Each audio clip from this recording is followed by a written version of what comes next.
Halo guys, balik lagi sama Mr. Kutil. Kalau kita ngomongin soal bahasa daerah di Indonesia, bahasa Jawa selalu ada di urutan teratas. Jumlah penutur aslinya luar biasa banyak. Bahkan secara angka, penutur bahasa Jawa sejak lahir itu lebih banyak dibanding penutur asli bahasa Indonesia. Ini bukan berarti bahasa Indonesia kalah penting ya, tapi ini nunjukin satu hal. Bahasa Jawa itu punya pengaruh sosial yang sangat kuat karena banyaknya orang Jawa yang tersebar ke berbagai daerah, baik karena transmigrasi, pekerjaan, pendidikan maupun pernikahan. Bahasa Jawa akhirnya ikut menyebar dan lama-kelamaan bahasa ini bukan cuma dipahami tapi juga dipakai oleh suku-suku lain dalam kehidupan sehari-hari. Jam loro bengi. Enak telu montor nang kene iki nggo karung. Dadi mandek arep balik wong wis mlayu. Saman mancing biasa entuk piro? Wah, enten-entene itu. Hah? Iki dosene iki. Iki dosen iki entuk akeh terus kuwi. Dosen iki.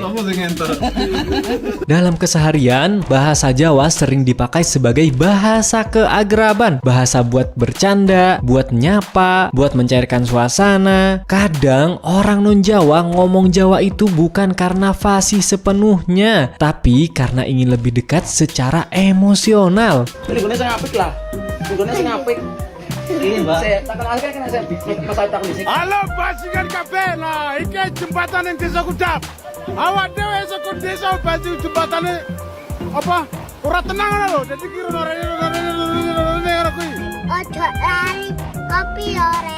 Dan menariknya, orang Jawa sendiri biasanya merasa dihargai kalau bahasanya dipelajari. Disinilah bahasa Jawa punya kekuatan, bukan cuma alat komunikasi, tapi alat membangun rasa kebersamaan. Dulu bahasa Jawa sempat dianggap ketinggalan zaman. Ada anggapan kalau ngomong Jawa itu kurang modern, kurang keren. Tapi sekarang citranya berubah total. Bahasa Jawa justru jadi bahasa yang identik dengan kelucuan, kreativitas, dan ekspresi seni. Banyak kata-kata Jawa yang kalau diterjemahkan ke bahasa lain rasanya nggak dapet. Ada nuansa, ada rasa, ada konteks budaya di dalamnya. Itulah kenapa bahasa Jawa sekarang sering dipakai buat konten hiburan, podcast, sampai stand up komedi. Yang paling menarik buat dibahas adalah fenomena di wilayah timur Indonesia, termasuk Papua. Di sana kita bisa dengan mudah menemukan anak-anak muda yang lancar ngomong Jawa. Dan ini bukan hal yang dibuat-buat. Bahasa Jawa di Papua sering dipakai dalam pergaulan sehari-hari, terutama di lingkungan yang multikultural. Dipakai buat bercanda, buat bangun solidaritas, bahkan buat mengekspresikan emosi. Bajingan kabeh. Nah, iki jembatan ning Desa Kudap.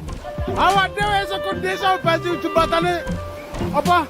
Ora tenang ngono lho. Dadi kira Yang bikin unik, logat Papua ketika dipadukan dengan bahasa Jawa justru menciptakan karakter baru, bukan salah, tapi khas. Dan dari situlah lahir rasa saling menghargai antar budaya. Selain bahasa lisan, kesenian Jawa punya peran besar dalam memperkenalkan bahasa Jawa ke masyarakat luas. Contohnya, lagu-lagu bahasa Jawa, dari tembang tradisional sampai lagu Jawa modern, semuanya membawa bahasa Jawa ke telinga generasi muda. Belum lagi wayang, ketoprak, ludruk, campur sari, jaranan.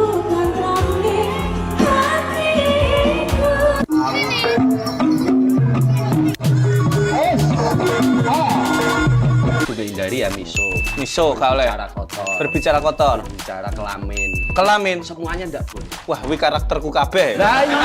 Walaupun kesannya tradisional, kesenian ini menyimpan banyak nilai humor dan kritik sosial yang masih relevan sampai sekarang. Dari semua pembahasan ini, kita bisa belajar satu hal penting. Bahasa dan kesenian itu hidup kalau dipakai, dibagikan, dan diterima dengan terbuka. Bahasa Jawa dan kesenian Jawa membuktikan bahwa budaya lokal tidak kalah dengan budaya modern justru bisa berjalan berdampingan dan saling melengkapi. Yang dulu dianggap kuno sekarang jadi identitas, yang dulu diremehkan sekarang justru dirayakan. Nah, kalau menurut kalian kira-kira seperti apa nih? Apakah kalian punya pengalaman unik dengan bahasa atau kesenian Jawa? Yuk tulis cerita kalian di kolom komentar ya. Jangan lupa juga like, share, dan subscribe biar channel ini terus berkembang dan kita ngobrol santai lagi di video selanjutnya.